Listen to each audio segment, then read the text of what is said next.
Good morning, good afternoon, and good evening to the 100 plus participants that are joining us today. It's rather an extraordinary day for all of us, and we have gathered together a rather extraordinary panel. My name is Michael Cooper. I'm the Executive Director and Executive Vice President of the American Society of International Law. And before we jump in, I would just like to provide a bit of background and context for today's conversation. Many of you will know that the Society, in cooperation with the Ukrainian Association of International Law, staged a summit in Lviv in December of 2023. And I'd like to take just a moment to talk about the where, when, and why of that particular summit.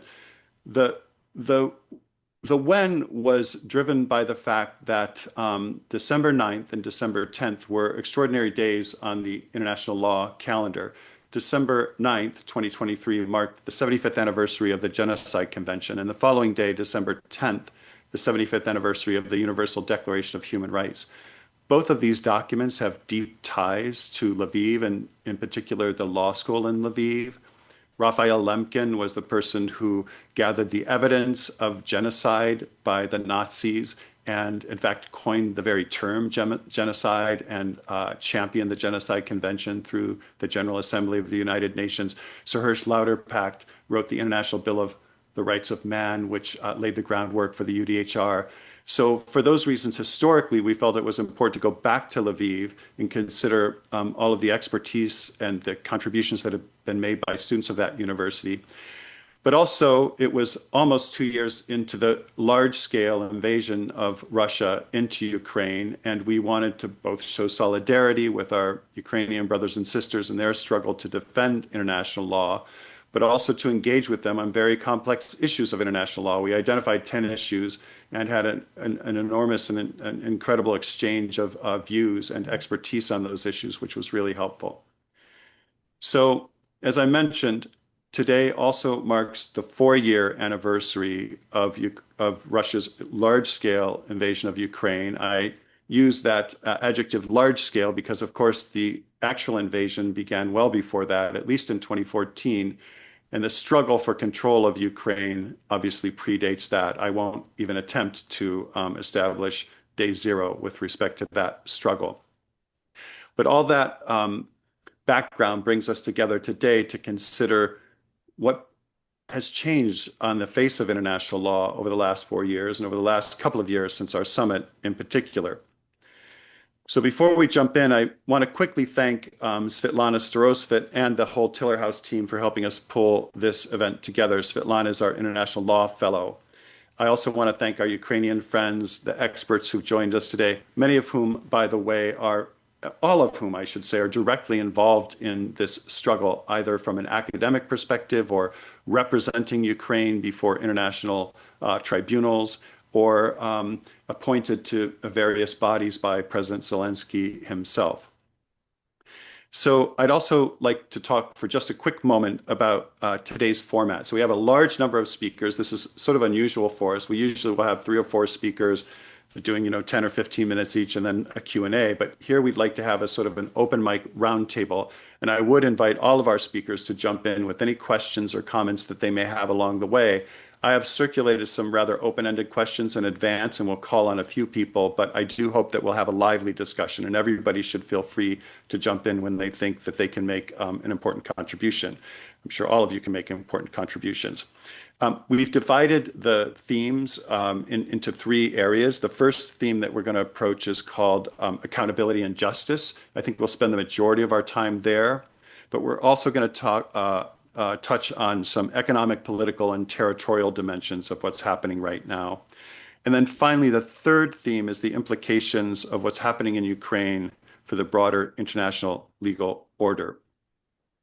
But before we jump into all of that, I also wanted to set the stage by introducing a friend of ours, Glenn Smith from Garda World. Garda World was the organization that provided the security services and logistical services for the summit that we held in Ukraine, and we're very grateful to them for those services. I'd like to set the context for Glenn's remarks all of us think of international law and its power to constrain power, in fact, and we think of international law as a kind of a counterweight to power, in fact. So international law shapes power, but power also shapes international law. And I think most of us who are in the field of international law sort of reject the notion that might makes right. But I've been thinking to myself that, there are some cases where might actually is on the side of right. And I think that there's a good argument to be made that that's the case here with respect to Ukraine, because it's simply because of the tenacity and the ingenuity of the Ukrainian military forces and of the Ukrainian people that have bought us the time to develop international law in the way that we have over the last 4 years. Without that time and space that has been created by the Ukrainian people, I think we'd be having a much different conversation about international law today. And so in that way, I think all of us who care about international law and about the rule of law are most grateful to our Ukrainian colleagues for everything that they've done to help us find that time and that space for international law to respond and to evolve. The fact is that international law moves a bit more slowly than a hypersonic missile, but the Ukrainians have given us the time that we've needed to develop some of our concepts and defend some of our principles. So thinking of that relationship between power and politics and international law, I wanted to invite Glenn actually to give us a clear sense of what's actually happening on the ground. I think all of us are reading the papers and trying to follow this as closely as we can. I know for my own part, I often read in the Times and other places that the Russians are about to break through and seize some city, and then it just never seems to happen. The progress has been quite slow. At the same time, we hear even in recent days of Ukrainian counterattacks that have reclaimed hundreds of square kilometers of territory. And so what happens with international law is very much affected by what happens on the front line. And I wonder, Glenn, if you could give us a sense from your perspective of working in Ukraine and focusing on these issues, what is the state of play on the ground? Thanks, Michael. It's very kind of you to introduce me. My name is, as Michael says, Glenn Smith, and I'm the Director for Risk Analysis for Gardewell Global. I'm currently based here in Kyiv in Ukraine, but I have a global remit of which Ukraine is part of. What I thought I would do with regards to your request here on this particular call is give a sort of strategic kind of overview of what's going on as we see it currently in country. So I'll start with a general overview. The front lines are relatively active, as we've seen in the media reports and the various different feeds going around the world constantly, but they're largely stabilized across the eastern and southern axes with what we've referred to as positional warfare. So this is unsurprisingly after 4 years of conflict. A lot of these two forces have become so established in their front lines. It's like trench warfare with attritional actions against each side. And when we talk about territorial gains, it quite often is referred to as in meters as opposed to miles. So some of the territorial exchange we've seen in recent days is actually quite significant when we're talking about both Russian and Ukrainian gains. And it's happening on both sides as well, the exchanges of territory. It's very difficult to actually keep a finger on the pulse, so to speak, of exactly what's going on because it changes frequently. And quite often it's actually easier to have a sort of big hand, small map kind of reference as we talk about it in military type terms, in the fact that this is going on here, this is where the front lines are here, this is where the Russians are pushing, this is where the Ukrainians are defending, and this is where the primary axis of advances are occurring to. So Russia's continuing to layer pressure with via aerial strikes, glide bombs, UAV saturation, and limited ground offensives. They are pushing. And it's important to remember also that this is midwinter, the harshest, which actually came through Poland about 2 weeks ago. And it's the hardest, they were complaining theirs, and it's the harshest winter they've seen in about 10 years in Poland. So it's across Eastern Europe as well, and that's having a big effect upon the ground situation also with regards to what can and cannot be done. That said, they're talking about a Russian spring offensive. Now, we usually see these pretty much every year. There's a buildup of activity. It's expected, it's anticipated, and it's really sort of narrowing down exactly where this is going to happen and where they're going to pressure along the front line this particular year at this particular time. And it's about monitoring the buildup of troops and Russian forces in those areas, trying to say, okay, well, it's likely to be in this particular area. So we've seen Kharkiv, we've seen Zaporizhia. It really is remaining to be seen where it's going to be this particular year, but it's likely to still be around those particular focal points for because they're the primary axes of Russian intent. Any advances are likely to be relatively limited and incremental rather than decisive. Unfortunately, after 4 years of conflict and going now into the fifth year, a lot of these transactions are attritional, so it's about steady state gains on both sides. We see pushes in from the Russian side, and then we see the heroic Ukrainian defenders pushing these guys back and advancing into and regaining territory, and then maybe there'll be static positional warfare for a period, and then we'll push back in other areas. So it's a sort of a flexible kind of, when we're talking about frontline activity, it really is sort of flexible like this, but as a steady kind of incremental gains of meter by meter by meter. And coming from a person who's ex-British military, I studied Soviet warfare back when I was 18, 17, 18, 19. This is exactly what Russians do. They're steady. They put loads and loads of assets and resources and troops into these situations and slowly but steadily grind forward and take the meterage by meterage with the kind of mindset going back to the Second World War of, one person has a rifle and just three people lined up behind without, and as that person falls down, and they pick up the rifle and press forward and press forward and press forward. And when we're looking at what Russia's doing and has been doing for the last 4 years on the ground, and we're talking about in proximity to the front line, it is reminiscent of former Soviet tactics, unsurprisingly. And when we're talking about the front line here in Ukraine, there really is sort of what I would refer to as around about three main axes. We have a northern axis, an eastern axis, and a southern axis. And when I'm talking about the northern axis, I'm talking about Sumy Oblast, really. It's less spoken about generally in terms of the front line because the focus for Russian forces has always been Kharkiv and down south in Zaporizhia. But the Ukrainian offensive that pushed into Kursk Oblast in the northeast, which is northeast of Kyiv, a year or so ago, actually caught Russian forces off guard, embarrassed them to a certain extent, and saw all of these forces be redeployed to try and repel the Ukrainian forces from Russian territory itself. And since then, it has been not a priority, but it's a priority to defend against further Ukrainian incursions.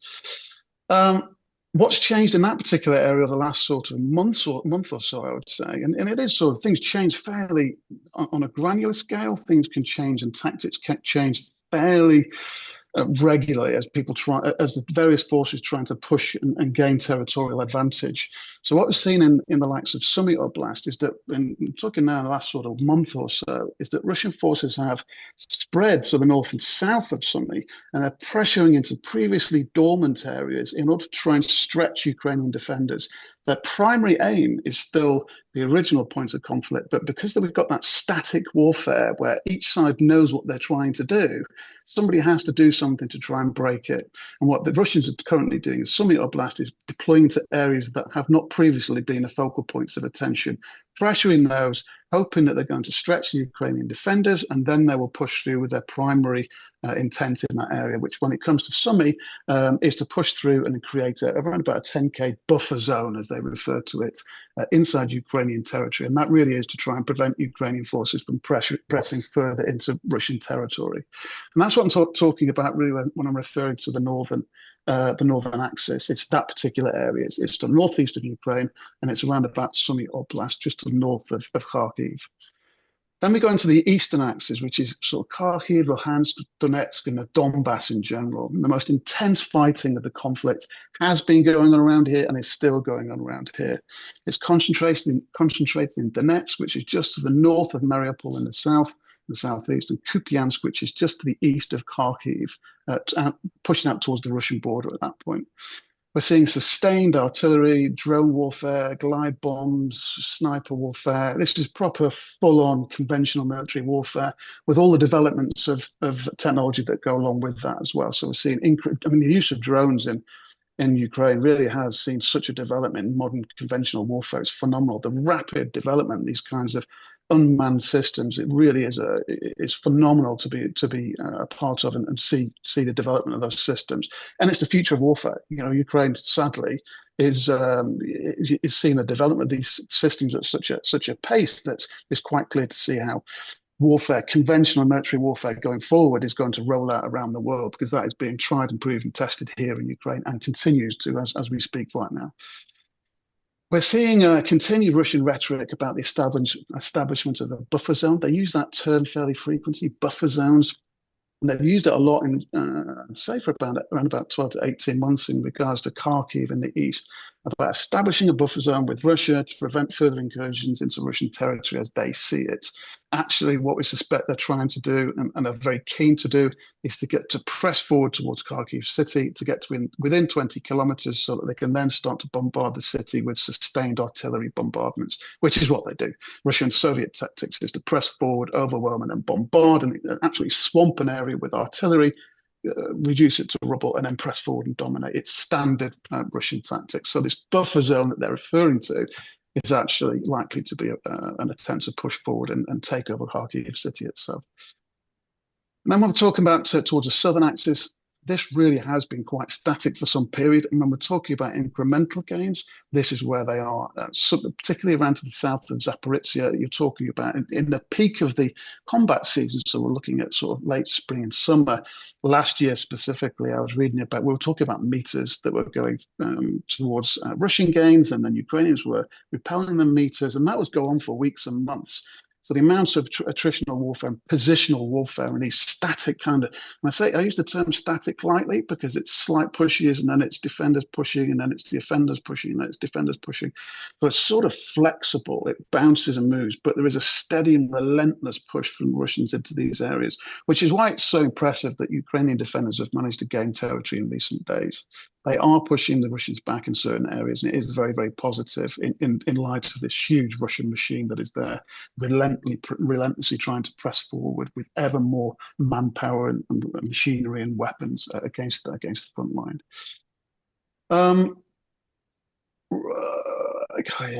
So I'm just sort of reminding my bullet points here, what we're talking about. Yeah, no significant maneuver breakthroughs in the south. They've been trying to do that for some time. And if you remember, perhaps last year, Ukrainian defenders were down there and were actually ready for a Russian press. And that was the spring offensive of last year, was widely reported as being around to the south of Zaporizhia, pushing forward. But you can't really build up, from the Russian perspective, you can't build up for a large-scale push along any point of the front line without somebody noticing what you're doing, because it requires manpower, it requires equipment, it requires logistical supply lines and everything. And the Ukrainian defenders and the international community, with the international community's assistance, are all over that. So it's quite clear when troops are being moved around to various types of front line. And as a result of that, they were unsuccessful in that press forward in the south. But as a result of that, also, we've been stuck in that positional warfare across the south. So it is a relatively flexible, but relatively static front line. That really is the sort of the three front lines when it comes to sort of the ground situation. What I would say, I've been back in country from other places for around about 3 or 4 weeks now. What I've noticed in the changes in recent developments here in Ukraine is there's been a few changes that I've noticed. And some of the discussions I've had in previous months have been about previous years. It was about why don't the Russians target the rail lines? Why don't they target just on sabotage and insurgency and subversion and these kinds of things? Because it would be a very simple way just to remove certain elements of rail tracks to stop logistical flows down towards the front line. And there's various different sort of thought lines on why that was the case. But what I started to see in the last 2 or 3 weeks is an escalation. You may have seen this in the media also, an escalation of insurgency type attacks. So IED attacks, grenade attacks, and very pointed direct targeting of the Ukrainian police forces across the country. So we had a large scale double IED attack in central Lviv on February 22nd, so very, very recently.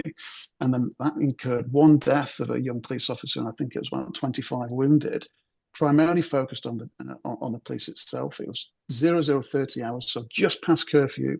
There was a call to the police to respond to an incident. Then there was initial IED went off. Then the primary responders came down, and there was a second IED went off. All very structured, all very reminiscent of terrorist type tactics. As a result of that, the following day there was another. I think there were 4 to 5 IEDs in the south in Mykolaiv, again targeting police on shift changeovers, and then another one in Dnipro, and the same within like hours of that. So that could potentially, from our perspective, be a shift in what's happening here. So we're talking about frontline dynamics in the territorial control, but in parallel, there seems to be the early stages of an evolutionary insurgency, which, from a Russian perspective, could be an internal domestic insurgency by domestic recruited subversives via Russian intelligence systems online, which is how a lot of these people are recruited. Because this person who perpetrated the Lviv attack was a Ukrainian female from Rivne Oblast, recruited online, paid money. Go out and buy this equipment in a local hard store. This is how you make these devices. This is what you're going to do, and then we'll pay you this kind of money for doing it.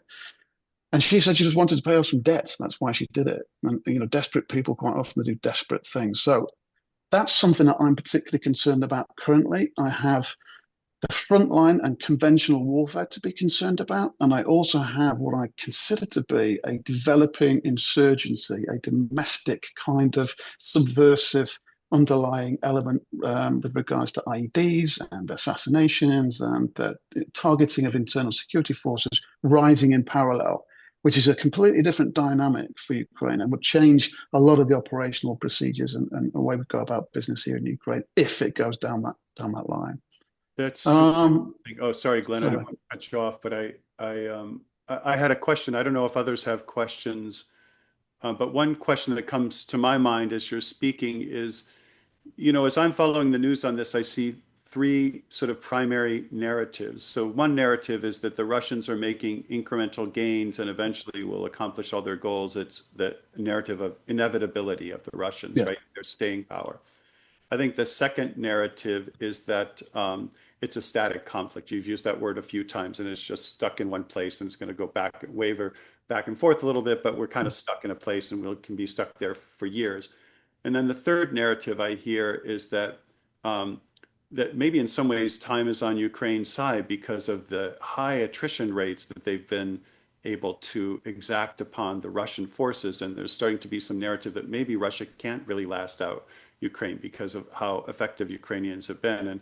And mm, whichever of these narratives evolves, I think it will inform the peace negotiations, which is something that we're going to talk about a little bit later on today. And from your discussion, I'm getting the sense that kind of all three of these narratives are true. I don't know if you have any yeah, thoughts or opinions about that, but yeah. I do. I think when it comes to Russia, I mean, I've read lots of things about, as we all have, about Vladimir Putin and and Moscow and the people around him, and the fact that depending on who I think I heard one expert say a while ago that nobody truly knows Vladimir Putin. Nobody really is inside his head exactly, other than the fact that he is utterly focused on this conflict in his campaign here, utterly and totally obsessed and focused on this conflict here.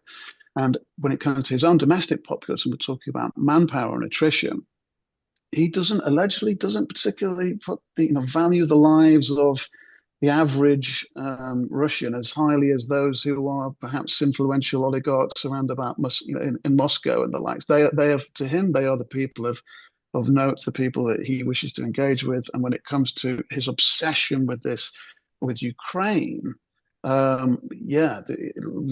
reading into the experts who allegedly sort of know his mindset, if anybody truly does, then yeah, it's almost like, if they're to be believed, it would be like he'll just draw on his assets regardless until he wins. He will win this, and that is it. Anyway, I think you've probably seen a lot of the reports about Africans that have recently been misled into going to Russia and actually find themselves with a rifle in the front line in Ukraine when they were applying for security jobs, for bodyguard roles.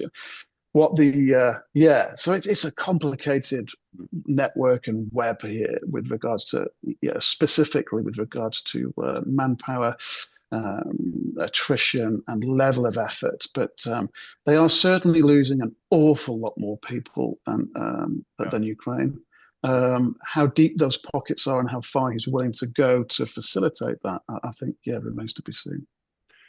Listen, I know from an email I received earlier today that Glenn is dealing with a power outage in Kyiv right now and trying to manage a lot of things, so he won't be able to stay with us for the whole call. But I wonder if anybody has any other questions for Glenn before we thank him and let him go. Any other comments or questions for Glenn?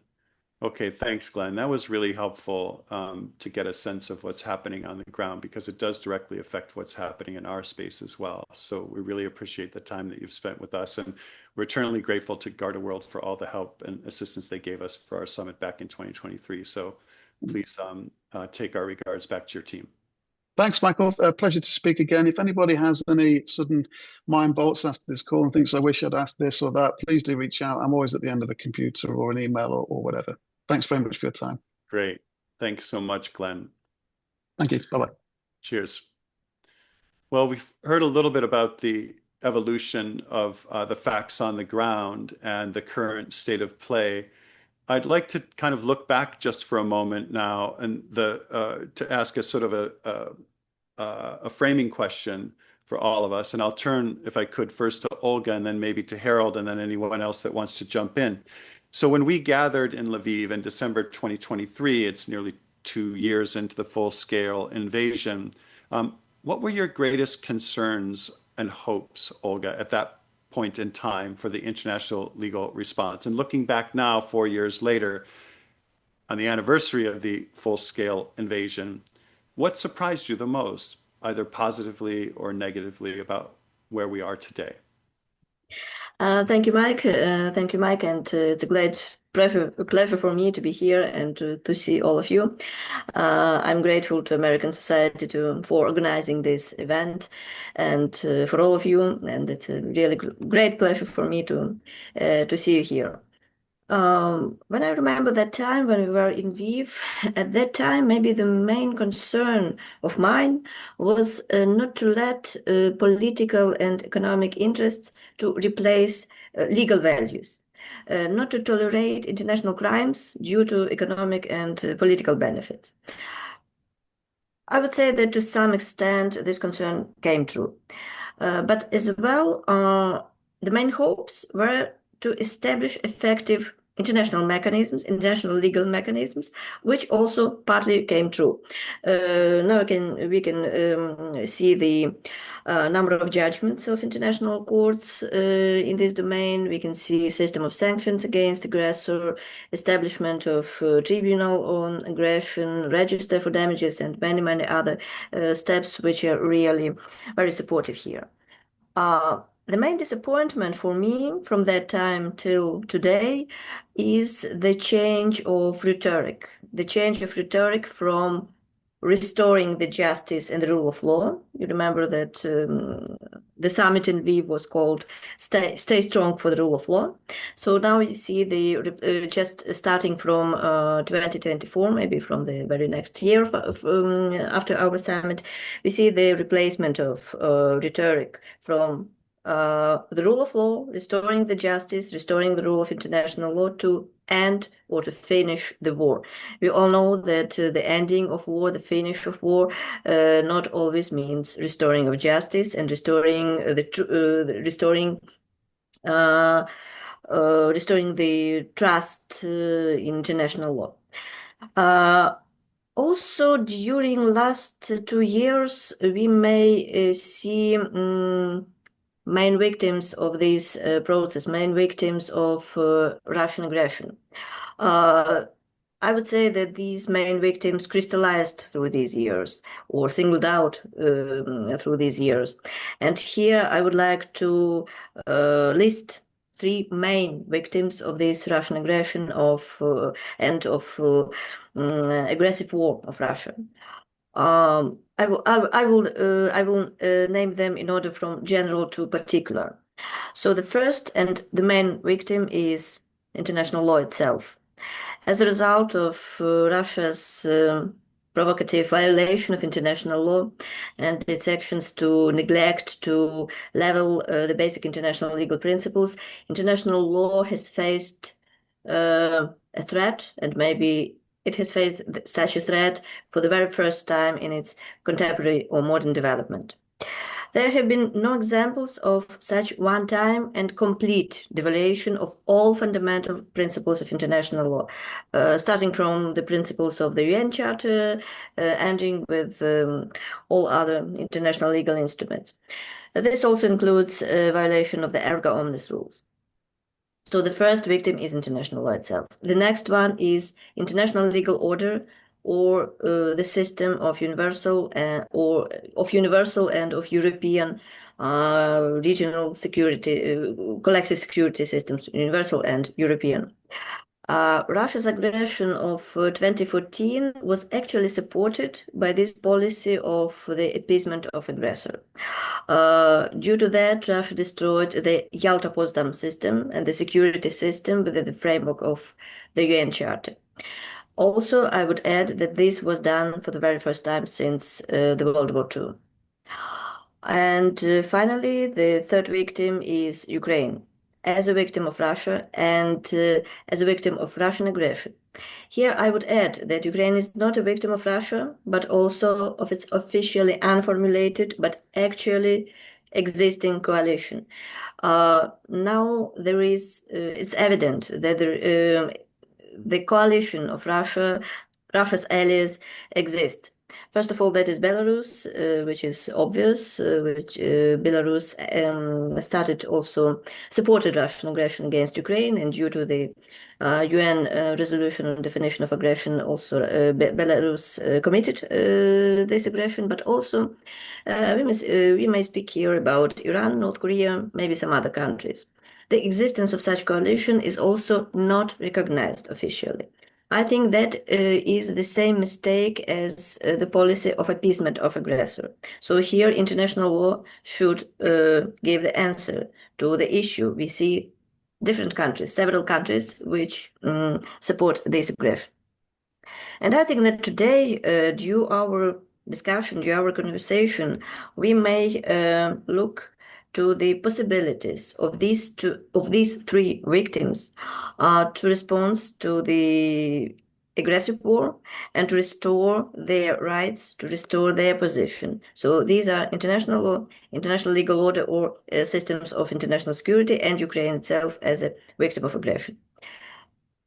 So That's really helpful, Olga. Harold, if I could turn to you for a moment, thinking back about December 2023, what were your hopes and fears at that point, and how have you seen things evolve, both from a positive perspective and a negative perspective? Well, Michael, I think at that time we thought that the future was open. There were three possibilities: Ukraine could win, Ukraine could lose, or there could be a stalemate. And my takeaway from the Lviv conference was which of these three outcomes comes about is very much a challenge for the American Society of International Law and people who care about international law. And that remains my view today. I think there are three numbers that should occupy our attention today. The first is 1,462. That's how many days of the full-scale invasion. This is almost as long as World War I. Number two is 3 days. Putin thought he would win the war in 3 days. And so he was obviously very wrong. It should certainly deny him any veneer of infallibility. I think the truth is he's run his economy into the ground. He's tapped out Russia's military capabilities, and he's made, as Glenn described, only marginal territorial gains. But the third number is one day. Donald Trump said during his campaign he could settle this war in 1 day. Well, he didn't. So where are we? When Marney and I appeared before the International Court of Justice in March of 2022, we said Russia's short game is force and Ukraine's long game is law. And that remains true. And I have sketched elsewhere, including in 2 blog posts that I put up in the chat, so you can look at them, with which my students and I did, that Ukraine's grand strategy is basically 5 parts: information, illegality, isolation of Putin, accountability, and then diplomacy. And that remains the pillars of what Ukraine has been trying to do. What I think is interesting is that Ukraine and its allies have accomplished a great deal toward those goals: information, declaring Putin's actions illegal, isolating him, and setting up legal architectures of accountability. And now we're moving into a diplomatic phase. And we don't know whether it'll succeed or not. Right now, Russia could win or Russia could lose. But I think the main challenge ahead is, what is the goal? Is it a just and lawful peace in which the diplomatic framework has legal, human rights, and humanitarian elements designed to foster the future of Ukraine? Or instead of a just and lawful peace, is it just peace, where essentially the negotiators cave to Russia's demands? And what I would argue, and what I think everybody on this call should be credited for, is to say to those who want a barren, hollow peace, that does not need to be so. If there is a diplomatic framework, a hollow diplomatic framework, it can be filled with human rights, humanitarian, and legal content provided by others. Because whether or not Donald Trump is the president, European allies, NGOs, legal organizations can make it a thick, just and lawful peace which can endure. And since Trump clearly doesn't care really what the outcome is, he'll just take any outcome that comes and seek the Nobel Peace Prize for it. but that's not determinative. So I think the goal remains the same at this point, Michael, 4 years in. What we've seen is a 20th century Goliath, Russia, fighting a 21st century David, Ukraine. It's signaled a new kind of war. Remarkably, Ukraine with its allies have survived to this point. And now the question is how to take this diplomatic opportunity to take the framework of just peace, a hollow peace, and infuse it with the accountability and humanitarian and human rights content that everybody here on this call has been working toward. I think it's still achievable, but I think everybody has to work at it. And most of all, I think this signals something that Prime Minister Mark Carney of Canada said, which is between the rupture of the old order and a regression to a barren system of spheres of influence, there is a third way, which is that like-minded entities use their transnational connections through law to try to build a better legal architecture. And I think that's what is the path forward. That's great, Harold. I really appreciate that. That's inspiring as well.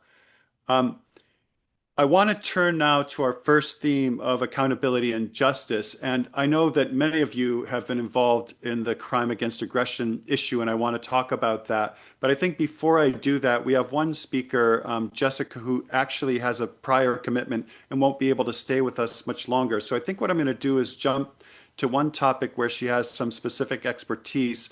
And if I could, Jessica, I want to talk to you about this overwhelming number of war crimes that we've witnessed over the last 4 years. And I recall that when we were in Lviv in 2023, the Ukrainian criminal prosecutors had documented over 100,000 war crimes. And at that point, they were holding about 500,000 terabytes of multimedia data, cell phone pictures and videos and texts and all sorts of data. And that's just an overwhelming amount of evidence and an overwhelming amount of crimes to consider. And I'm wondering if you could tell us a little bit about what sorts of innovative approaches have emerged for processing and prioritizing cases like this in this ecosystem of war crimes, if you will. Thanks, Michael. I'm going to focus on the operational aspects in terms of progress that have been done. And I'm really focused or have been focused on the crime of aggression, but of course I can speak to the other core international crimes that have been documented during this conflict.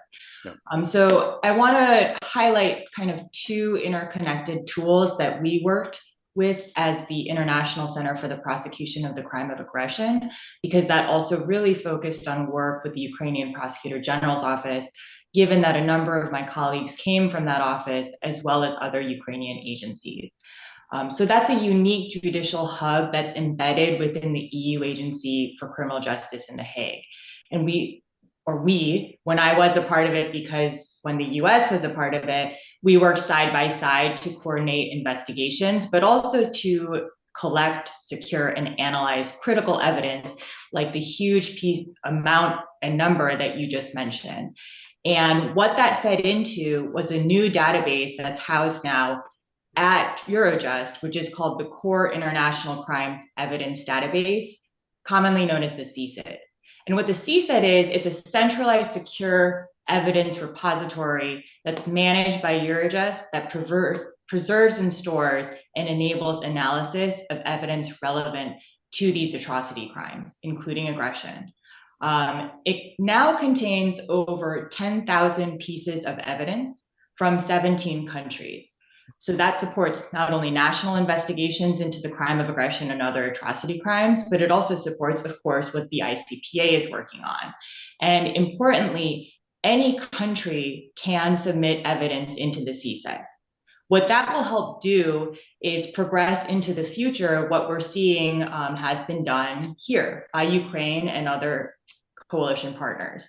So what's different now versus what we saw early on in the conflict, closer to 2022, is that evidence is now treated more like a life cycle.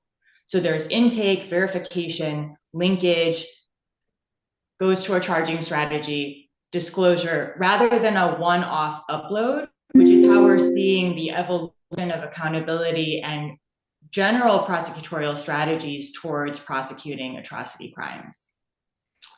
And then interoperability is also becoming real via CSID, or at least that's what I saw in my experience working on investigations to prosecute the crime of aggression. So that reduces data silos, which is a huge issue with this amount of evidence collection. And then you also see specialization increasing. So there are different tracks and ways that evidence is not only initially uploaded and categorized, but it's also then cross-linked and cross-analyzed for war crimes versus aggression versus what could be used for reparations, which is in the prosecutorial field a hallmark of a maturing accountability evidence database ecosystem. And then we're also shifting a lot from just storage to analysis. It's a huge mark of progress that every single piece of evidence that's been collected in the CSED, it's digital. So that means there's a lot of care being taken to make sure it's uploaded securely, that it's preserved well, so that it can't be manipulated in the future, such that it can be used and authenticated in a court of law. And then in addition to shifting the way that we're storing it, it's really more focused on analysis. So pattern detection, correlation, enabled, of course, by partnerships and purpose-built databases. That's fantastic. That's fantastic. Why don't we turn now to the crime of aggression? I know there were a number of speakers that pretty much everybody on this call has some degree of direct involvement with that particular issue. I think what I will do, if it's okay, I'd like to turn to you first, Ona, the president-elect of the society, but I'd also like to call on Zakhar if you can be on deck. Mark as well. I know you're in transit, Mark, but we'd like to see if you have an opportunity to say something on this count, and Jennifer as well, and maybe a couple of others. Please, Ona, go ahead. Yeah, so maybe it's worth, I don't know how familiar all the listeners are with the crime of aggression, so it may be worth just a brief kind of background or for those who haven't been following it as closely as everyone on the panel has been. So the crime of aggression is a distinctive crime. It's the planning, preparation, initiation, execution of an act of aggression, which by its character, gravity, and scale constitutes a manifest violation of the Charter of the United Nations. It's generally understood as a leadership crime. It's been defined in the International Criminal Court as a leadership crime, though that's not true everywhere. So basically, it's a violation of the UN Charter's prohibition on use of force. It's an act that violates the prohibition on use of force. It was first prosecuted at Nuremberg at the end of World War II. And it is part of the Rome Statute. It's one of the crimes that can be prosecuted under the Rome Statute, which is the statute or the treaty that creates the International Criminal Court. It's sometimes referred to as the mother of all crimes. And it's referred to that in that way because without the initial crime of aggression, you wouldn't have all the rest of the crimes, right? If you didn't have the crime of aggression, you wouldn't have the war crimes, you wouldn't have the crimes against humanity, you wouldn't have genocide, you wouldn't have the other crimes that we're going to be talking about today. So it's, and in a way, it's the kind of critical crime to focus on. And yet, the difficulty that we face in Ukraine is this question of, okay, we're fairly confident that this crime has been committed. It's clearly an illegal war, and it's an illegal aggressive war. It's been called out by the General Assembly repeatedly. The International Court of Justice has ordered a ceasing of the fight. There's pretty much no question that there's been a crime of aggression committed here. But where can it be prosecuted? Now, it has been, I should say, prosecuted in Ukraine's own courts. And I'm sure we have people here who can speak to that. And the crime of aggression is a crime within Ukrainian law. And in Ukrainian law, it's not defined as a leadership crime. So it can be prosecuted. It can also be prosecuted in absentia. So it can be prosecuted in Ukrainian courts. But it is an international crime. It's, as I said, the mother of all crimes. And so the question is, particularly if you want to get leaders, you want to get those at the top who are the most responsible for the crime, how do you do that? Now, it is one of the 4 crimes in the International Criminal Court. And as we're going to be talking about today, the International Criminal Court does have jurisdiction over events happening in Ukraine because Ukraine initially gave jurisdiction to the court through a special agreement in 2014, and now has become the latest member of the International Criminal Court, joined the Rome Statute. But the problem is that the way that jurisdiction is defined under the Rome Statute, you can only have jurisdiction over prosecuting the crime of aggression if the person is from a state that has joined the court and agreed to the amendment that provides for the crime of aggression, which Russia has not done. So as a result, even though the court can prosecute crimes, the war crimes, crimes against humanity, and genocide that's taken place in Ukraine, because Ukraine has agreed to the jurisdiction of the court, and the court has jurisdiction by virtue of that territorial jurisdiction, it can't prosecute the crime of aggression, which is, again, the mother of all crimes. So this is where people have been really trying to figure out, how do we then prosecute this crime, which is the kind of original sin of this war. So there was a lot of talk over time about creating a special tribunal, and I won't walk through all the details of that. There was an effort initially to create it through a special agreement between the UN and Ukraine. There just wasn't sufficient political support for that. The G7 was not willing to support it for a variety of reasons. The others may want to speak to. There was a more than a year and a half long effort to try and make that happen. Did not happen. And so then the question was, okay, if we can't get an international court created under the auspices of the UN, what can we do? Can we do anything? Do we just have to give up on this altogether? And that's where the Council of Europe came in. Council of Europe stepped up and said that it would provide the forum for creating a special tribunal. And in June of 2025, there was a bilateral agreement concluded by the Council of Europe and Ukraine that set the stage for the creation of a special tribunal to try the crime of aggression. Now, there are various limitations on it. For instance, it specifically excludes trying members of the Troika, the head of state, head of government, and foreign minister while they are serving in office, which was a sticking point on both sides. Ukraine, understandably, wants to be able to prosecute Putin. He already has an arrest warrant against him in an international criminal court, but there were others who opposed the idea of prosecuting or issuing an arrest warrant against the sitting head of state, and that view prevailed. There are a number of issues that are still to be worked out. The biggest one, perhaps, and others can speak to more issues, but is who's going to pay for it all? it's going to cost a lot of money. So the European Union has contributed 10 million to the Special Tribunal Advance Team project that is beginning to think through many of the difficult policy issues that will have to be addressed. Where is it going to sit? Who are the judges going to be? How do you obtain physical custody over those who against whom arrest warrant is issued, and a variety of other concerns? What's the relationship going to be between the ICC and the special tribunal, because they will have many of the same defendants, and how are they going to agree? They have to come up with a special agreement. So there's a lot of tricky issues to be worked through.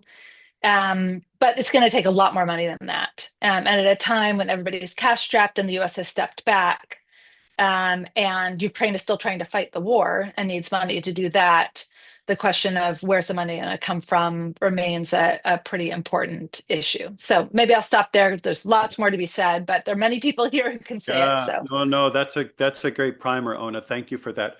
I think I'm going to turn to Zakhar very quickly to add a kind of Ukrainian perspective on this. I'm particularly interested in the crime of aggression under Ukrainian law, but anything else that you'd like to add, Zakhar? And I know Jessica will have to sign off soon. If you could save just a couple minutes before the top of the hour for her to make a couple comments on Council of Europe, and then we'll turn to some others that have extraordinary expertise in this area. So please go ahead, Zakhar. Yeah, thank you. So first of all, a couple of some kind of clarification points about the Rome Statute and ratification of the Rome Statute by Ukraine in connection with the crime of aggression, and also about some updates on national practice on crime of aggression. So first of all, speaking about the Rome Statute, I would like to emphasize that when Ukraine ratified the Rome Statute, Ukraine made certain statements. And according to these statements, the door for prosecuting crime of aggression within the Rome Statute is not closed. It is subject to the further changes within the statutory documents of the ICC. If those changes will be introduced, the question may be raised before ICC concerning the crime of aggression. So the design of our statements was of such kind that not to close this door. So this door is still open, but let's see what will be within the amendments of Rome Statute with so-called Kampala II, and let's see what will be the result. This is first point. Speaking about the national practice, I would like to, I don't know whether you know this information, but as you know, in accordance to our criminal code, the crime of aggression is not a leadership crime, at least as it is prescribed by our code. But according to the recent practice of our Supreme Court and its interpretation of this article, now our courts interpret this crime as leadership crime. Because recent practice of our Supreme Court introduced certain changes in understanding of this crime, not even understanding, but application of these provisions of our criminal code in practice. So now it is considered as leadership crime in Ukraine. This is second point. And finally, and I think that this is the most important achievement, this is special tribunal for the crime of aggression, which actually documents of which agreement of which was signed in June 2025.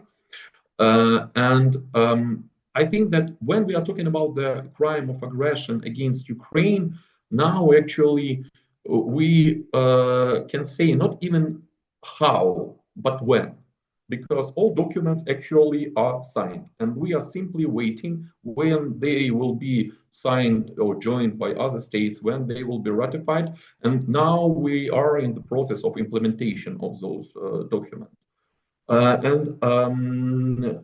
Of course, there are a lot of obstacles, but I think that those obstacles are not so big as they were during the negotiation about the special tribunal for the crime for aggression. But as Ona stated, there were a lot of discussions, a lot of thoughts about the immunity, about the definition of crime of aggression, about certain procedural issues. But nevertheless, Ukraine with partners find the mutual solution which was acceptable for all states. and for all lawyers who represented the states during these consultations. And I think this is a great achievement which was received on this negotiation. So now we have agreement which is signed by Ukraine and Council of Europe. We have enlarged partial agreement, which is opened for signing and ratification by other states. And it is simply a question of 16 states who will sign and ratify an enlarged partial agreement for the special tribunal to start to operate. Yes, and if I'm not mistaken, a couple of weeks ago, advanced team started to work on the practical implementation of those documents for the future architecture of the special tribunal. But again, here we have, and Ona correctly stated that it's a matter of money, but I also connected this with a matter of participation of states, because states are not, they are doubting to ratify this document without not knowing the budget of the future special tribunal. But it is almost impossible to know the budget of the future tribunal without knowing the quantity of states participants within the special tribunal. And having this circle, I think that it is necessary, and I think that advanced team will make necessary steps in this direction to crystallize the budget of the at least preliminary budget of the special tribunal, which will give opportunity for states to finally decide and on the question of ratification of the enlarged partial agreement and join the operation of the special tribunal for the crime of aggression. Very helpful, Zakar. Very helpful. Jessica, let me. Michael. Oh, sorry. Sorry, there is a question from the audience. I don't know at what point you wanted to take them, but while we're on the aggression point, I thought I might jump in. It's the question is there additional difficulty trying to prosecute crimes of aggression during wartime rather than waiting for the end of hostilities? That's a great question. I might turn to Mark and some of the others to ask that, to answer that question, address it. Mark, I'll give you a moment or two to think about it, and Jennifer as well. But let me turn quickly to Jessica. She had mentioned she had a couple quick points to make before she needs to sign off. Please go ahead, Jessica, if there's something you wanted to add. Thanks, Michael. Just echoing Zakar, and then I will say in response to that question, I'm sure Mark and Jennifer will say this. It is, yes, it's very difficult to be investigating an ongoing crime while it is occurring, especially when there's thousands of pieces of evidence collected by all kinds of different sources at any given time. It's hard to do in any kind of crime. It's particularly hard to do for a crime that has not been prosecuted in 80 years and lacks clear precedent and standard operating processes. On the tribunal, I echo Zakar, and I just want to point out a couple of things. So there's a term that's being thrown around that a lot of people may not know exactly what that means. And so when we talk about an enlarged partial agreement by the Council of Europe, this is a flexible cooperation tool that is native and unique to the Council that allows a subset of member states, as well as non-member states, to work together on a specific high priority issue without requiring unanimous participation. That's really important here because it basically means that while the tribunal is created under the Council of Europe's framework for that kind of support, any country can join, including countries that are not member states of the Council of Europe. And so, as you've heard, the architecture is in place, an advanced team has started their preparatory work, the legal instruments are ready, but what is not ready is this enlarged partial agreement. And what remains is for a sufficient number of states to formally notify their participation. Zakar and I participated in the core group, and it's public knowledge that that included over 40 states and a number of regional organizations. But the number that he just reflected is much lower than that. And so that's a problem. People always talk about the finances. Zakar and I know that because we went through the finances of all the historic tribunals. We know exactly how much is needed to stand up a tribunal like this. But formal participation also includes beyond just financial participation. It can take other forms like necessary cooperation agreements for mutual legal assistance, extradition, witness security, enforcement judgments, as well as the pledging of human capital in the form of staff and judges and prosecutors. So the next step is really clear. We have to launch this enlarged partial agreement. That's the mechanism that will turn these political pledges into the reality of a functioning tribunal. That's very helpful, Jessica. Thank you so much for that detail and that clarification. I'm so sorry that you won't be able to stay on with us for the rest of the call. But let me now turn, if I could, to Mark, either to answer the question that came in online about the difficulty of collecting evidence and prosecuting while the offense is ongoing. And to my mind, the crime of aggression is an ongoing defense. It's not offense, rather. It's not a crime that happens at a specific moment in time when, for example, the president signs the order for the military forces to invade, but it's a crime that unfolds over time, as I understand it. So, Mark, maybe you could speak to that or any other issues that are on your mind. One issue in particular that I might like to hear you speak on is some of the political compromises that were made in order to stand up this tribunal. Thanks, Michael. It's good to come in on this, and I agree with Jessica. I think, listen, this is difficult. Not only difficult to pursue and prosecute a crime of aggression, but also all of the domestic prosecutions that are happening right now.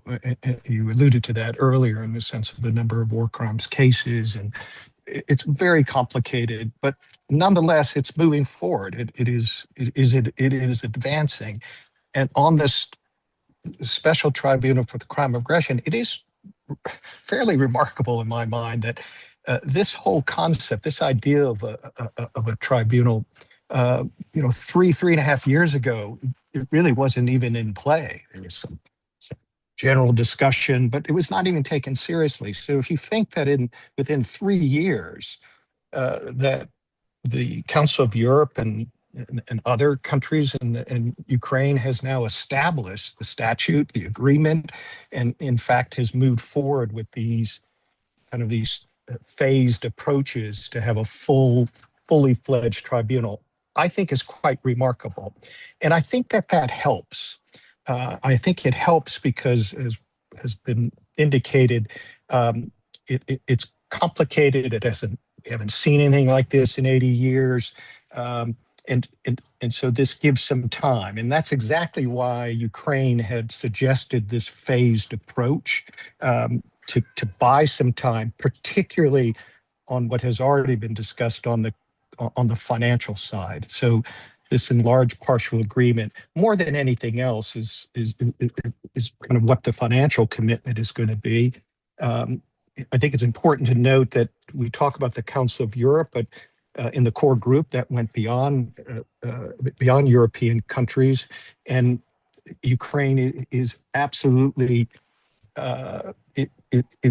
is absolutely saying that we want other countries to be part of this tribunal and this enlarged partial agreement, and I think that's what we'll see as well, and they're really moving on that. I want to say something before I go back, Michael, to your last point about some of the issues. It's something Olga has said, and I think this is so critical. This whole process and what's happening in this war, one of the real victims now is international law and the international the principles that came out of the post-World War period of this new legal order.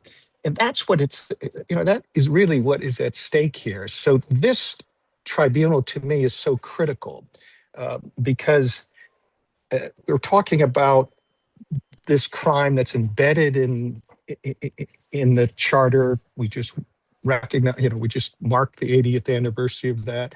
It's the constitutional framework of the international community.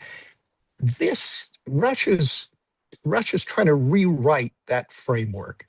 And this is a textbook example of the crime of aggression since World War II.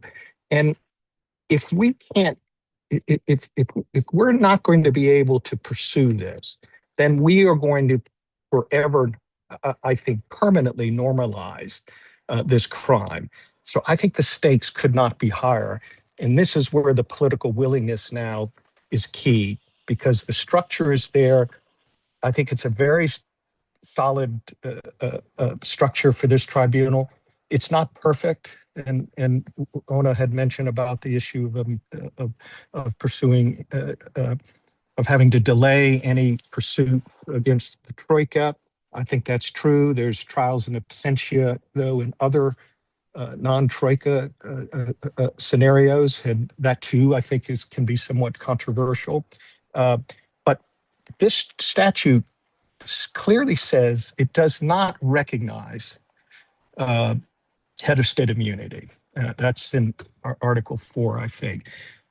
So that's the de jure statement, and I think that's critical. But it has been alluded, you wouldn't have gotten the G7 supporting this tribunal if there wasn't some process of recognizing the protection for sitting heads of states and the Troika. And that was the compromise. That was the political compromise that was made.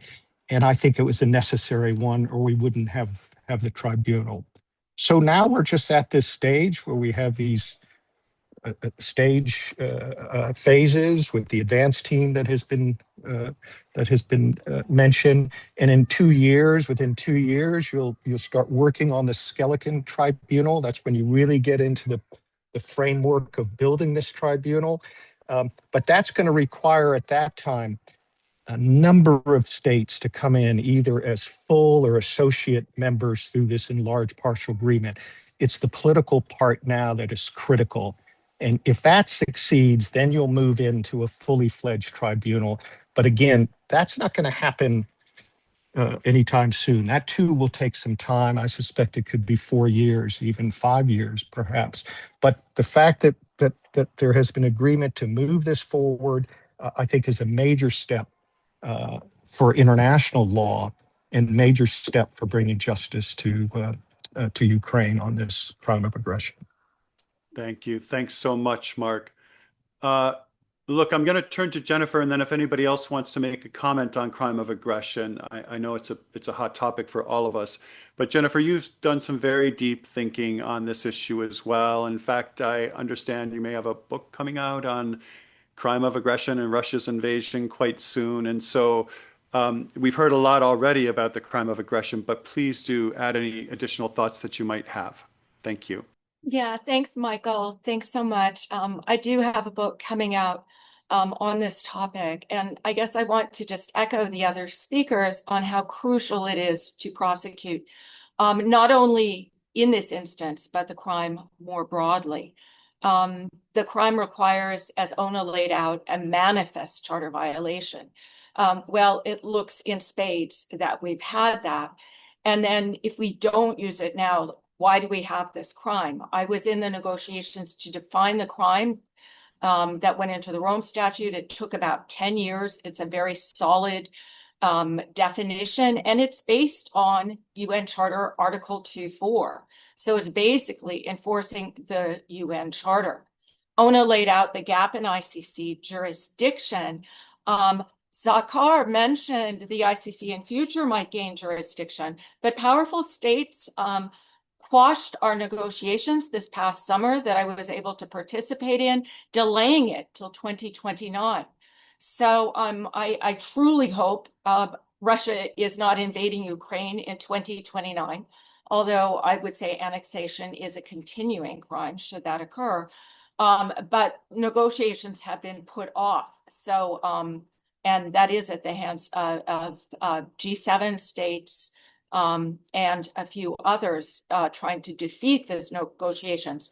So we now have the question, do we support selective application of justice? And I sincerely hope we don't only have selective, and we are ultimately able to enforce the UN Charter more broadly.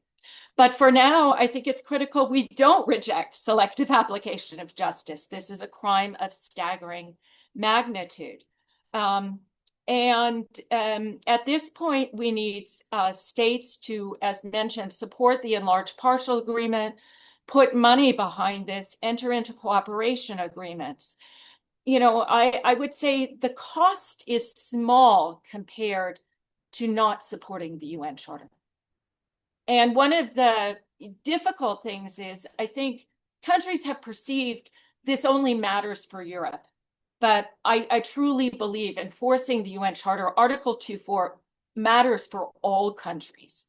And we somehow need more messaging. This should not just be a European-supported endeavor. It should be a European-supported endeavor, but it should be supported much more broadly. So I think the cost of not pursuing this would be staggering. So in terms of, there was a question from the audience, can we go, prosecute, isn't it ongoing? Well, the counts for planning, preparation, initiation, that's all completed, right? And figuring out who bears a leadership position in those crimes. That, should be ready to go. And I don't think you need to wait till the war is fully ended to prosecute on the crime of execution. That we've had a crime of aggression is so manifestly clear. We have so much evidence already, including also the cyber component of the crime, which should as well be included. There's an important policy paper out of the ICC on cyber as a component of crime of aggression. So whereas, I do understand evidence gathering is difficult on the ground, this is maybe somewhat different in terms of the documentation of the planning. I try to include a lot of this in my book. I have about 100 pages on the what we know. It's not the underlying evidence that still needs to be gathered, but it is what we know and how it fits the elements of the crime of aggression. So I don't think there's any reason for delaying this. And honestly, it's also a matter of deterrence. If we really want to try to create some broader support for the rule of law, not only in this instance, which is crucial, but more broadly, it's absolutely critical to go forward with the tribunal. Thanks. That's great. Thank you so much. I think I'm going to shift the conversation just a little bit. Maybe, Olga, if I could turn back to you, if you have any closing thoughts on crime of aggression, but also I'd like to segue us into this issue of universal jurisdiction. We've seen, I don't know if it's fair to call it a rebirth of universal jurisdiction, but certainly a kind of an activation of universal jurisdiction with respect to Ukraine and other issues. And I wonder if you could address that as well. I may start just with a very brief remarks on aggression, and then a very brief starting with universal jurisdiction. So today we spoke about aggression as a leader's crime, and sure, that is true. But you know that aggression is impossible without supporting a very, very wide circle of persons, very wide circle of those who are involved in that. And that is another challenge for international law to prosecute these people. I would like just to remember that starting from the very start of its history, Russia stand on force and force means of resolving any international interest.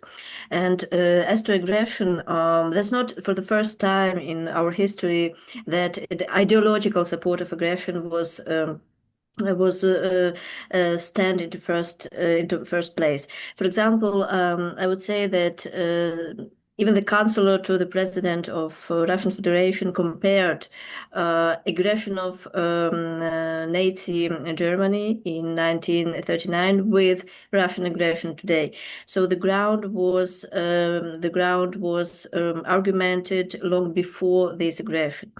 Even some Russian propagandists, including these counselors, Andronik Migrayan, that is the counselor to to Russian government. He said that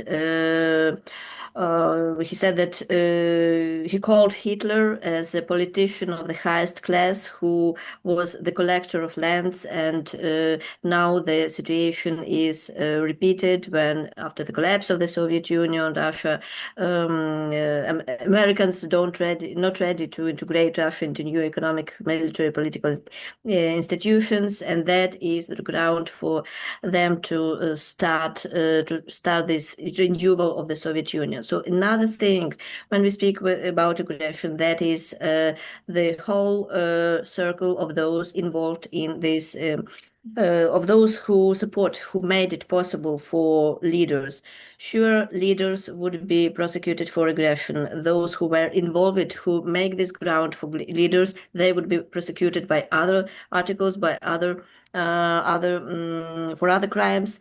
Maybe that is propaganda for aggression. Maybe that's not just the crime of aggression, but other crimes. And turning into the universal jurisdiction, I just would like to say that here, if you're speaking about aggression, as Oana said, the mother of crimes, or about other crimes, about propaganda, and some others, all jurisdictions should be used. All jurisdictions, I mean, first of all, that is international courts, ICC, ICJ, Ukraine. For Ukraine, it is possible to use European Court of Human Rights and to prosecute those responsible therein. Also other international courts. Sure, that is National Court of Ukraine as a state on which territory international crimes were committed, and in which citizens, nationals, and legal entities were victims of such crimes. Also, these are national jurisdictions of other states, such as, any state whose nationals and legal entities are the victims of Russian aggression and Russian aggressive war in Ukraine, and also these jurisdictions should be used. And sure, the last one, that is universal jurisdiction, and here we see even practical examples. For example, in 2025, Russian citizen Petrovsky, he's a military member of Rusich military unit. He was convicted of committing war crimes in Ukraine. He was convicted in Finland due to the universal jurisdiction. And here I would like to end with the idea that we should use all possible jurisdiction to restore the justice. Thank you, Olga. I think one of the curious things for me has been watching certain countries like Germany, for example, that are exercising universal jurisdiction, but focusing on a specific type of caseload. For example, cases where civilians have been murdered in their cars while driving, and that have very specific fact patterns. And I think that's an interesting development in that field of a kind of a segregation of looking at specific cases under certain jurisdictions. I find that fascinating. Michael, could I add something on that? Sure, please go ahead, Mark. Well, I don't want to interrupt anybody else who's coming on this. No, it's okay. It's open mic.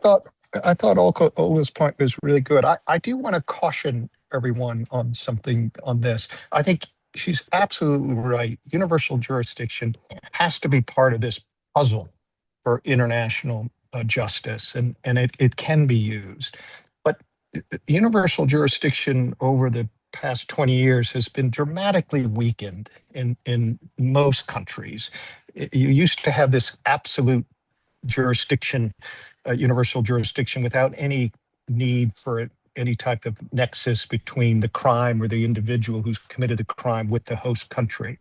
Then you had all these conditionalities brought within both the criminal codes and the procedural codes within a number of these countries. So it is important to use it, but I think we have to realize that it will be limited. Olga's example is a perfect example of where you have a suspect that is found to be in a host country that has the ability to use universal jurisdiction and has met this criteria, this nexus criteria. But But I think we have to support this principle and this concept, but I think we have to be a bit realistic about how far it can go. No, thanks, Mark. Thanks for that caution. We've talked a good bit now about criminal accountability. I think I'd like to shift us in a related direction to talk about civil accountability. So civil claims, compensation mechanisms. I'd also like to talk for a little bit about investor-state arbitration. Let me turn first to civil claims and the compensation mechanism. So where do we stand on the documentation of some of these civil claims for damages? I'm thinking of the Registry of Damage for Ukraine, the International Claims Commission. How many claims do we have so far? What are the categories? Do we think that this mechanism will really deliver compensation and justice to people in the end? So there are at least three people I'd like to call on here that we haven't heard from yet: Ivan, Chiara, and Patrick. If I could, Ivan, could I start with you, and then we'll turn to Chiara and Patrick, if that's okay. Yes, thank you very much. It's an honor to be present here with such esteemed partners and colleagues. Frankly speaking, it's my third event on the topic during the last 2 days, and third time I'm one of the speakers or moderators. Yes, compensation is one of the most sensitive questions which were raised after the February 24th, 2022. Me personally is considering that establishment of the compensation mechanisms is one of the biggest Ukrainian legal successes to this date. If we're talking about special tribunal on the crime of aggression, still it's only at the very beginning of the institutionalization. But international compensation mechanism is working right now, at least first element of it, Register of Damages. Register of Damages was established on May 2023. Council of Europe has become a institutional platform of its establishment, and a large partial agreement was signed. So the same instrument which is used by the COE to help Ukraine to face legal challenges concerning Russian aggression. A year after, in spring 2024, Register of Damages has started its work, and at this moment we have 115,000 of claims registered which are registered by Register of Damages. It's very hard to say whether it's many or not so many.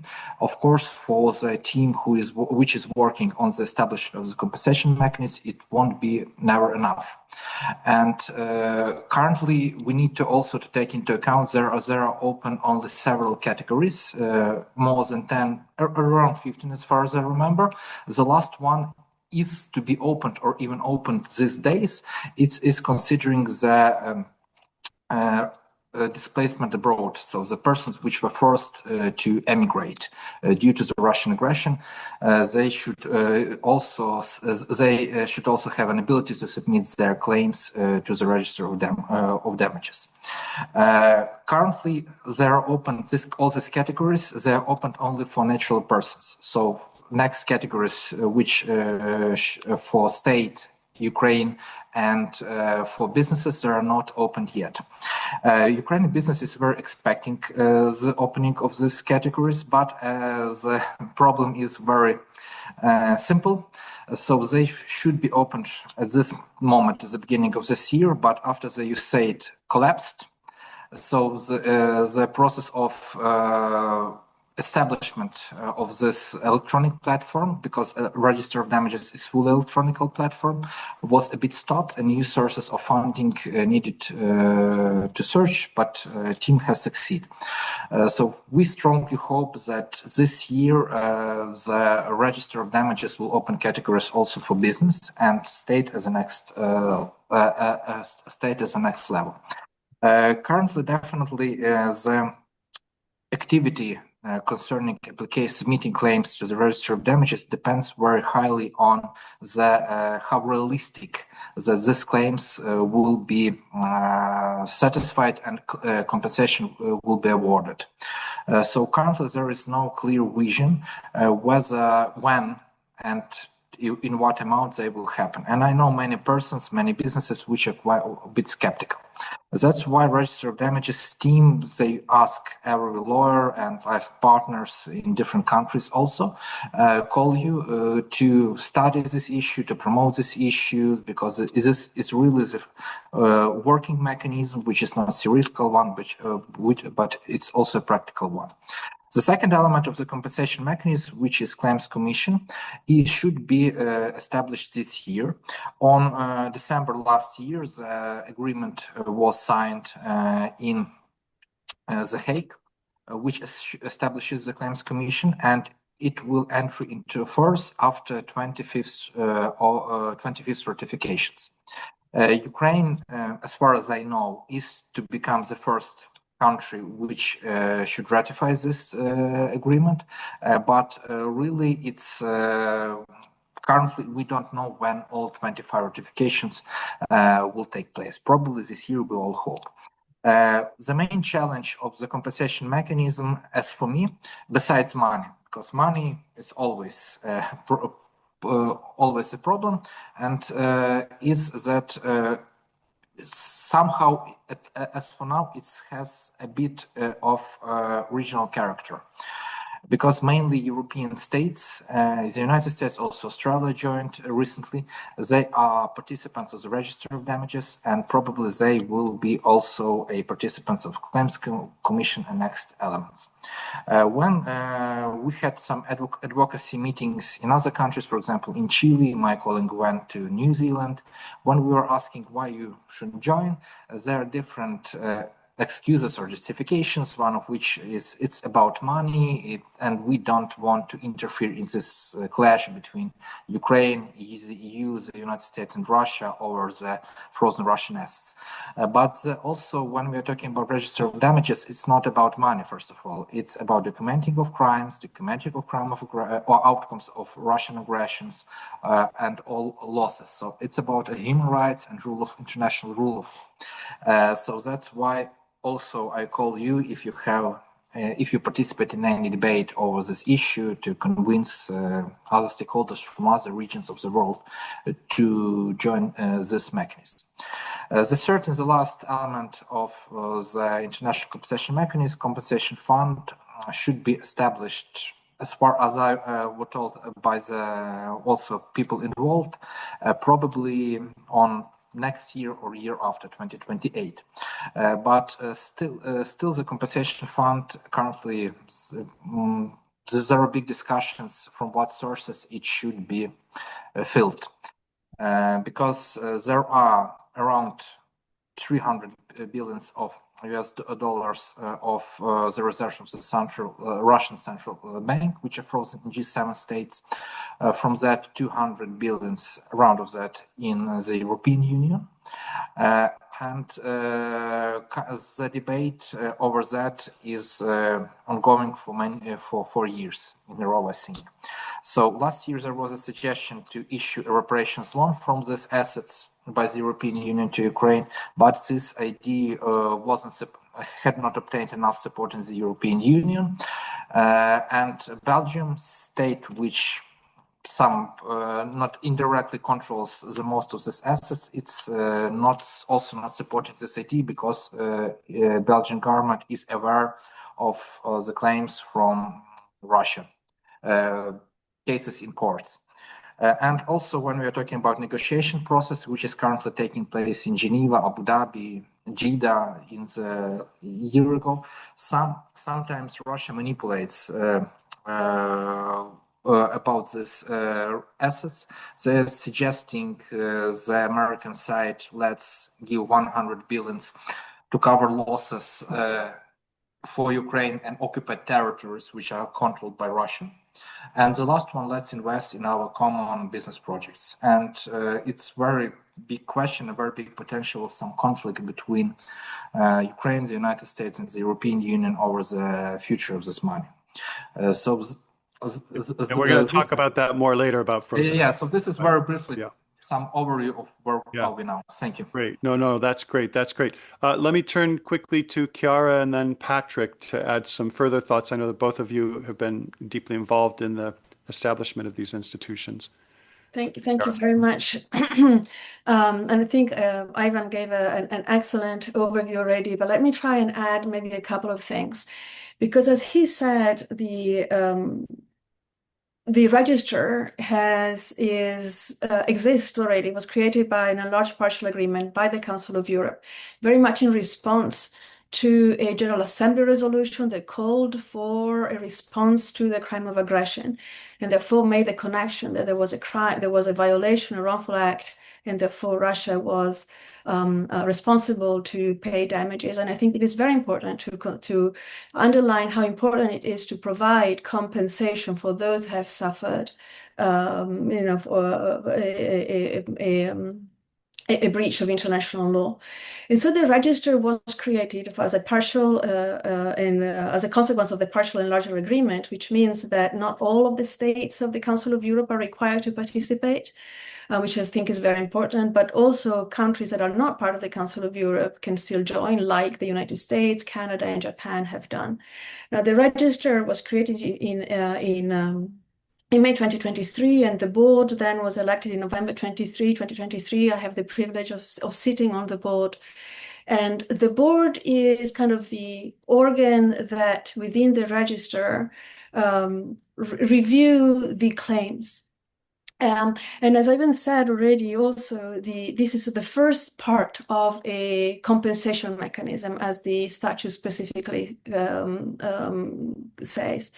And I think this is important because it's the first time that looking at compensation, we divide these different functions. So we have first a registration function, then kind of a compensation function, and then a issuing of the damages, like the compensation itself. And so I think this is quite important. So the register itself has three components: a general conference of the parties, the register that sits in The Hague, the secretariat that sits in The Hague, and then the board, which is made up of 7 members. And as I said, I'm honored to be the vice chair there. What is the jurisdiction of the damage of the register? I think it's quite important to say that it has jurisdiction to review and register claims for damages and loss for 3 eligible damages, loss, and injury. Arising from 3 specific, there are 3 specific criteria that have to be fulfilled.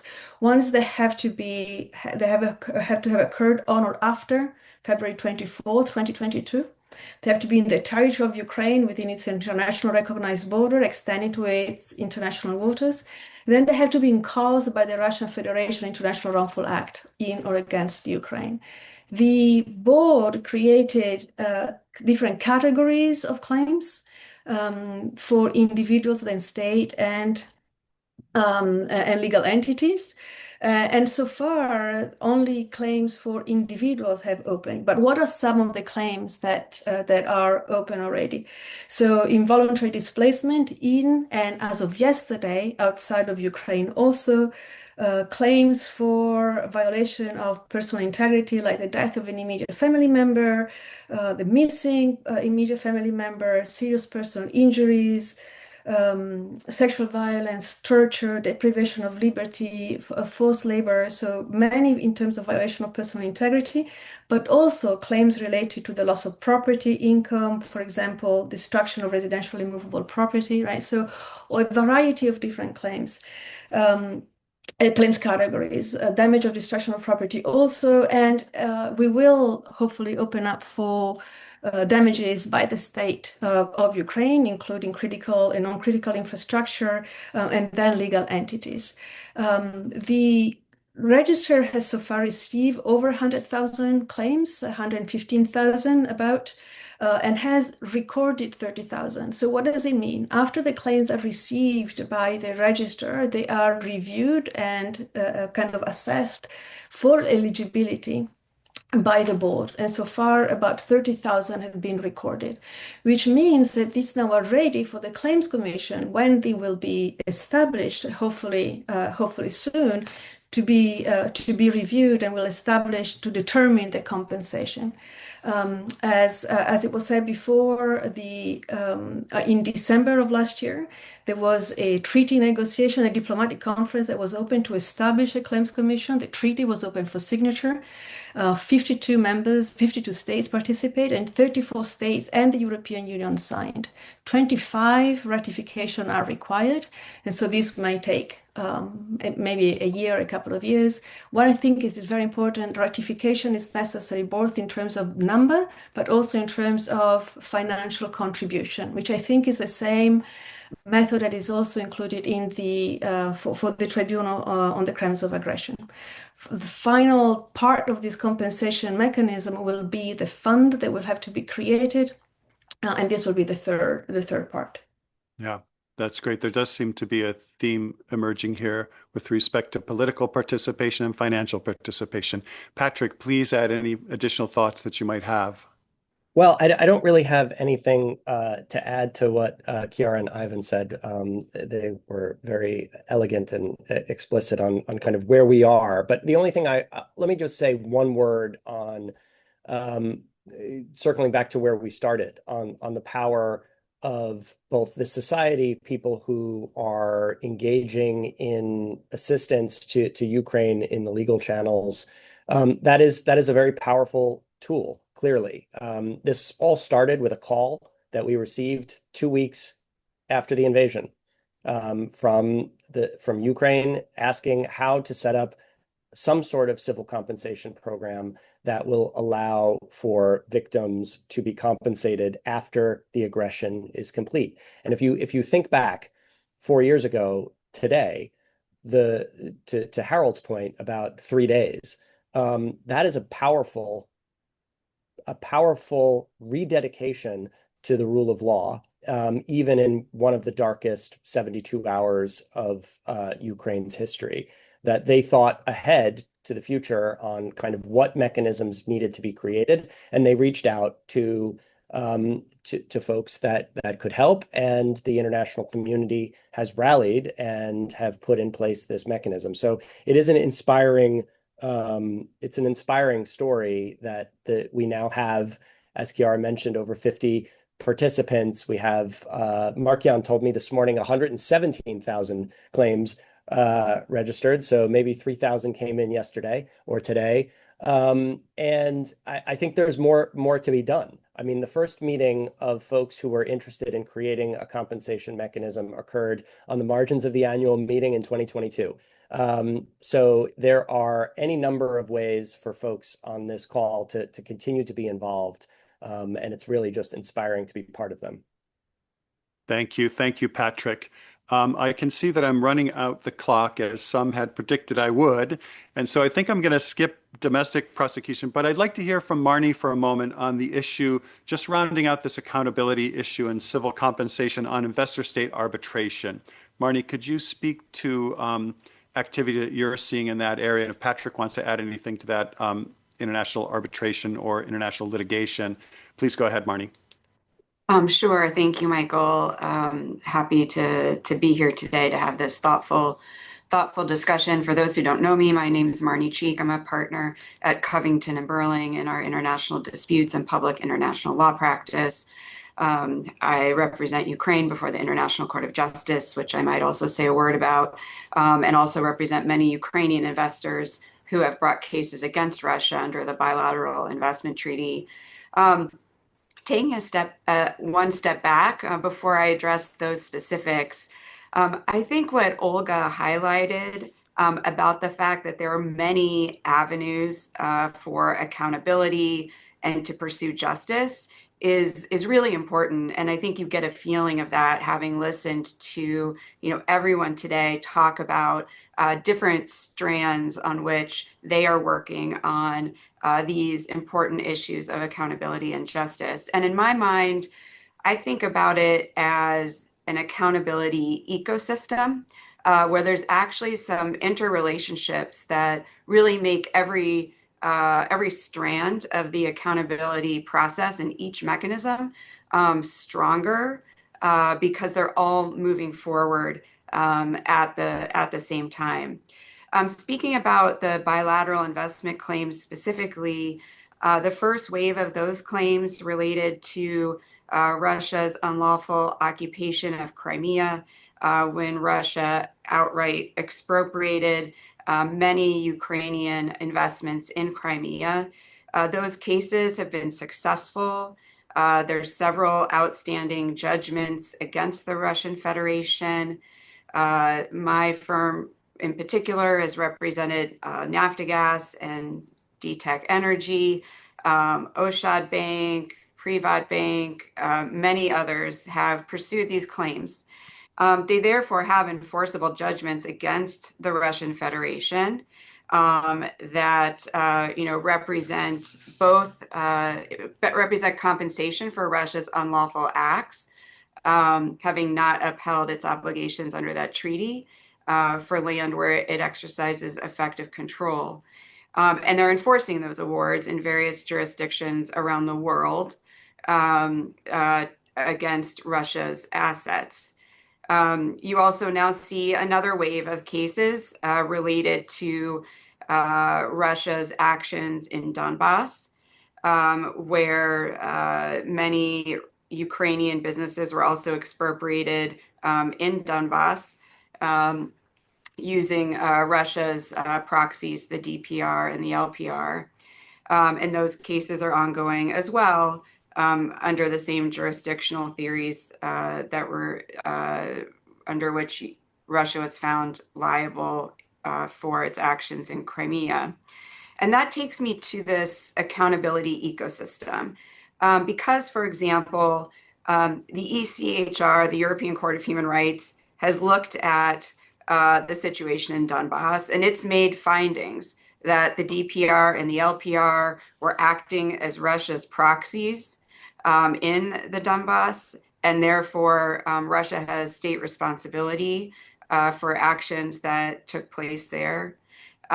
Similarly, some of the evidence that's been collected over time related to these individual investment treaty claims also have relevance for the registry of damage and the work that's being done there.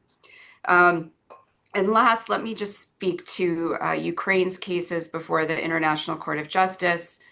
Of course, the UN World Court, where holding Russia accountable in that public forum is also, very important.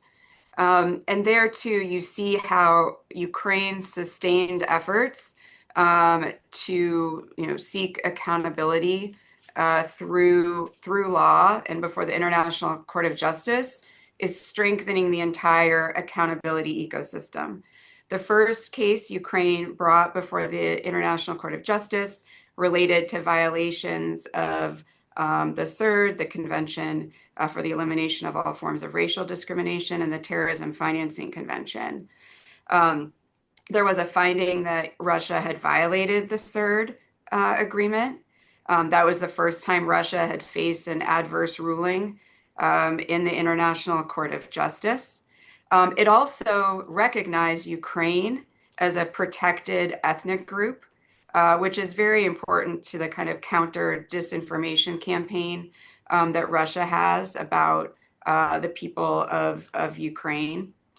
Similarly, a lot of the evidence developed in that case regarding Russia's war of aggression from 2014 to 2022 is very relevant to the Special Tribunal on the Crime of Aggression and Russia's actions in Crimea and Donbass during that time that are all part of the same narrative. So many of these accountability tracks are interrelated at some level, and I think that accountability ecosystem is bringing the full force of international law to bear on these issues, each making a somewhat unique contribution, but often interrelated contributions to justice and accountability.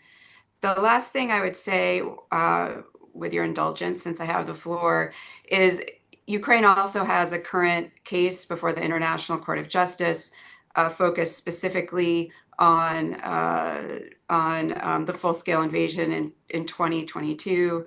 Harold Koh and I, and of course the Ministry of Foreign Affairs of Ukraine, filed that case 2 days after the full-scale invasion.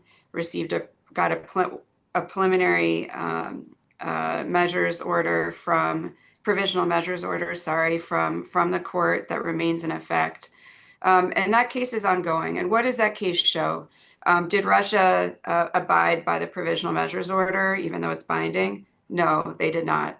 It's another way in which Russia has been violating international law since 2022. But what you also found was this is an additional mechanism in that accountability ecosystem that Ukraine's allies and like-minded states could rally around. So you saw an unprecedented number of interventions in that case, more than 24. Poland has intervened under Article 62 of the rules of the court, saying it has a particular legal interest in the proceeding. And when that case finally goes to a hearing, what you're really going to see is Russia's disinformation campaign under scrutiny, given that Russia has relied on that disinformation and this narrative of genocide for its full-scale invasion and other atrocities.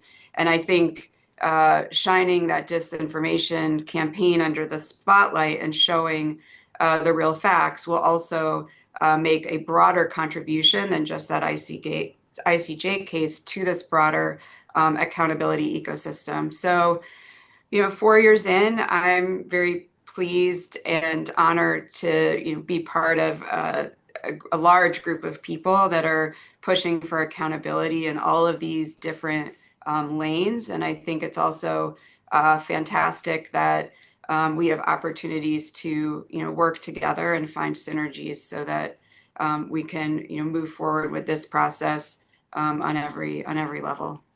So thanks. That's Michael. great. Thank you, Marney. I'm going to try and wrap up the last two themes in 12 minutes, and let's see if we can do that. Harold, I don't know if you're still with us, but a lot of these issues related to compensation may touch on the other elephant in the room of the frozen assets. And I wonder, I know you've recently published something on this, and I wonder if you could address that issue of frozen assets quickly, and then maybe segue us into a conversation about peace versus principle and the idea of the current negotiations that are going on, and to what extent are we perhaps compromising some of our principles for the sake of peace, and what are the trade-offs there? So if you're still with us, Harold, would you be in a position to address one or more of those questions? We'll come back to Harold shortly after a commercial break. I think what I'll do now is bounce over to the implications for the broader international legal order. And Ona, you're still with us, I can see. Could you talk for a moment about the failures of the UN Security Council and the failure of deterrence more broadly in this particular situation? What does it mean for the future of international law? Yeah, I think that we're facing a moment of real reckoning in the international legal order. It's not just Ukraine, but Ukraine is part of a broader kind of failure of the system to address a number of challenges that we faced. So obviously Russia's invasion of Ukraine in 2022 was a major blow to the international legal order, and the failure of the Security Council to respond was really tragic, though not unexpected. It did prompt an important innovation, that is the creation of the veto initiative, which now provides for referral of vetoed Security Council resolutions to the General Assembly. So it's part of that accountability ecosystem that Marney was talking about, and is prompting innovation in important ways. Yet nonetheless, it's obvious that it hasn't worked, and the Security Council has failed. And we're seeing, continued assaults on the international order, including from the United States. The Venezuela operation was clearly in violation of international law. We're all waiting to see if the US is going to attack Iran, which would be a clear violation of international law. The ongoing boat strikes, of which there was another yesterday, killing 3 more people in what is just, clear outright murder on the high seas, is a violation of international law. And Security Council is not able to respond because the states that are carrying out these operations are members of the Security Council and permanent members of the Security Council and can veto action. And so I think what we're seeing is that the international system, as it was constructed, is not able to respond to assaults by these permanent members of the Security Council. It's not a surprise, it's structured that way. And the question is, what happens? Does the system fall apart? Or is there innovation? And I will say that when I talk to people outside of the West about this, it is important to remember that things are neither as rosy for the last 30 years as I think some of us like to believe, nor is this moment necessarily as much of a collapse as we often see. So, if you talk to people who come from the global South, for lack of a better term, they will say, look, it's not clear that these rules have entirely applied to us, all along. We've seen the violations. We point to Iraq. We can see the quote unquote global war on terror and various ways in which there have been, if not serious bending of the rules, maybe breaking of the rules when it comes to countries in the global South. And they will say, look, we have a say in whether the international legal order continues to exist as well.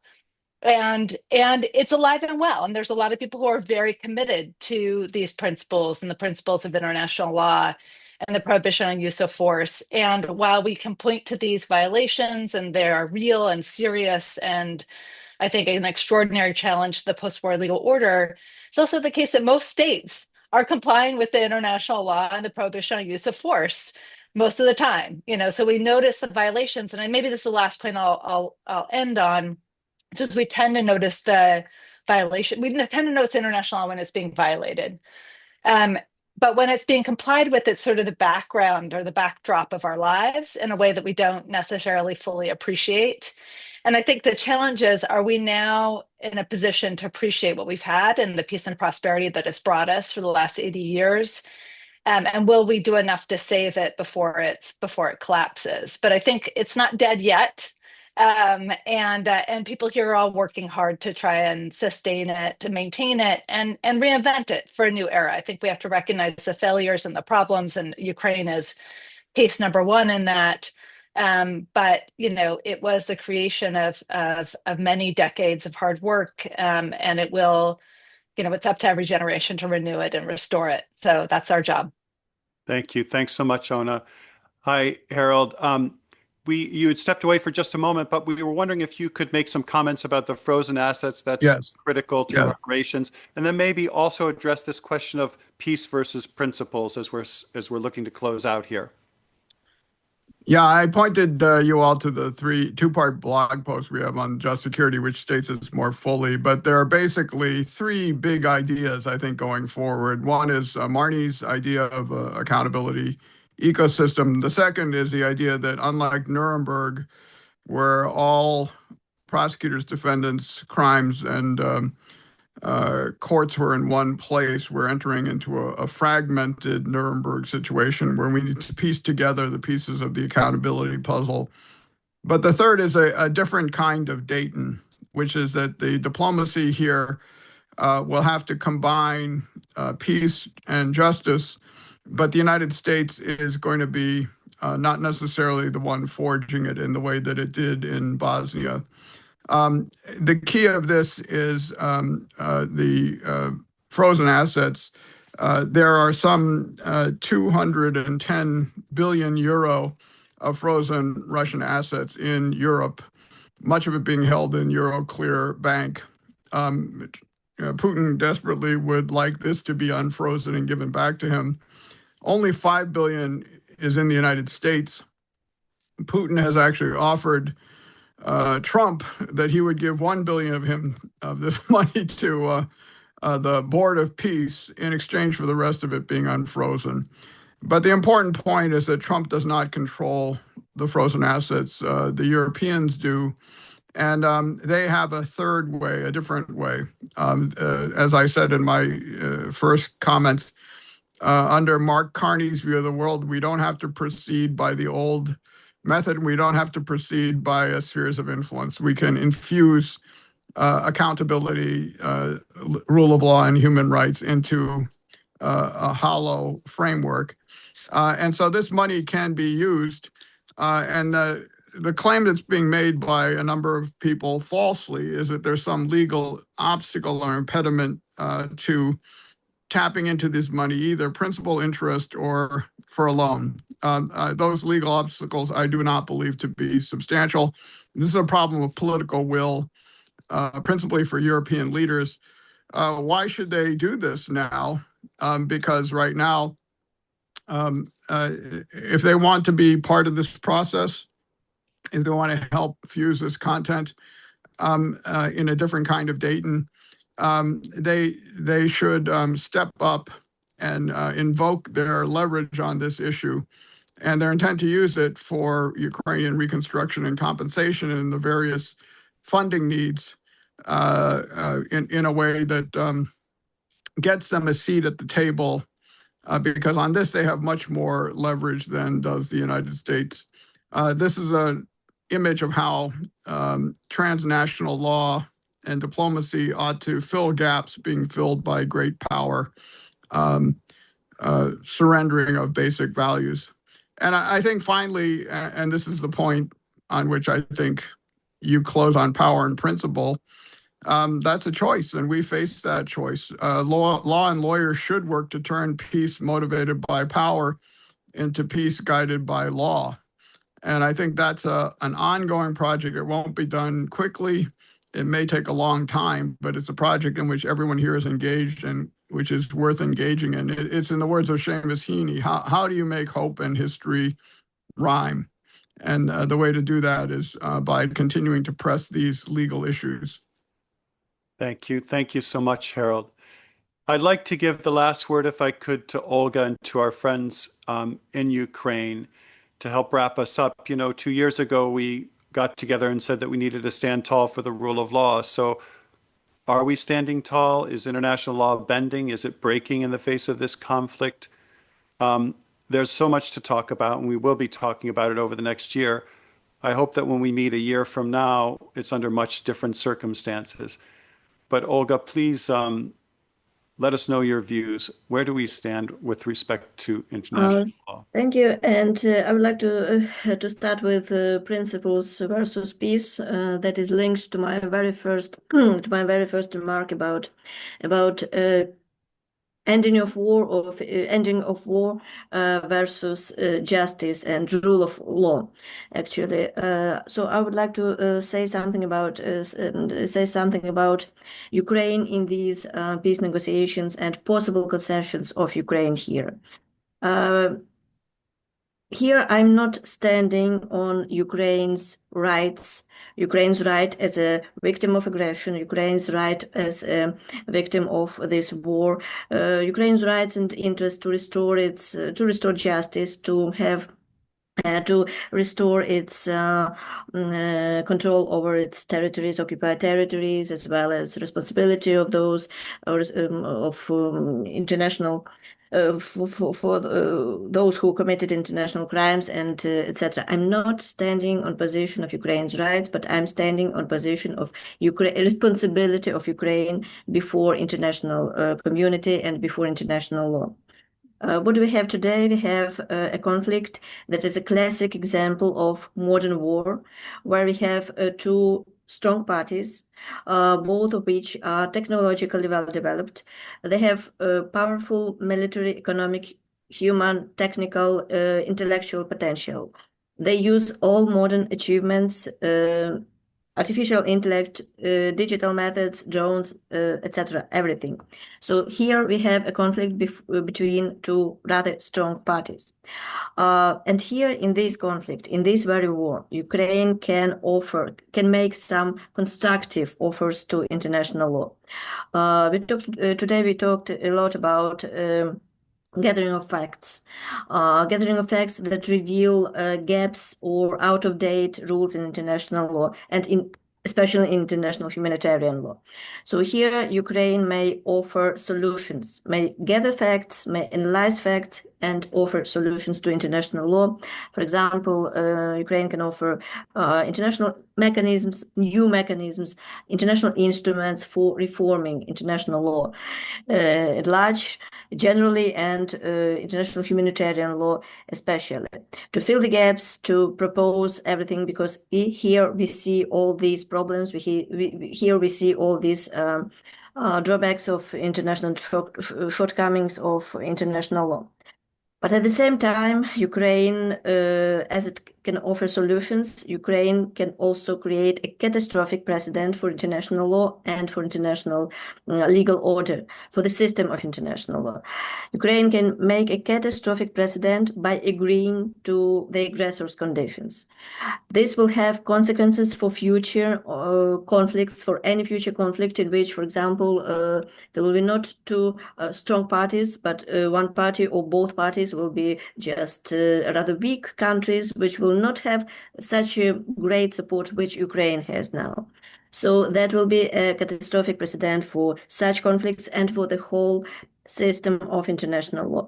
Let's remember that even 100 years ago, annexation and even aggressive war was not considered as a gravest international crime. And even we may remember that ideas to punish those responsible for the First World War, they failed, and the idea to punish the initiators of the First World War failed. So creating a precedent of compromise with aggressor will throw the world community back a century ago. So here we have only the one way, just to go on, to continue struggle for international law and to end this conflict with the view of international law and in the interest of international law.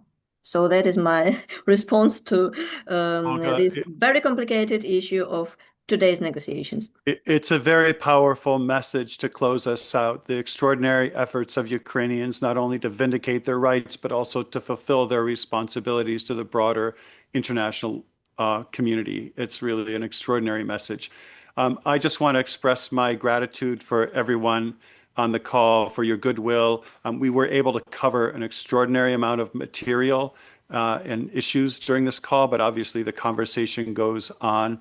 This video will be available on our YouTube channel in the next day or two, so anyone who would like to review it is welcome to do so then. And I would just like to thank, again, the speakers and also the participants who stuck with us through this extraordinary conversation. Thank you, everybody. Bye-bye.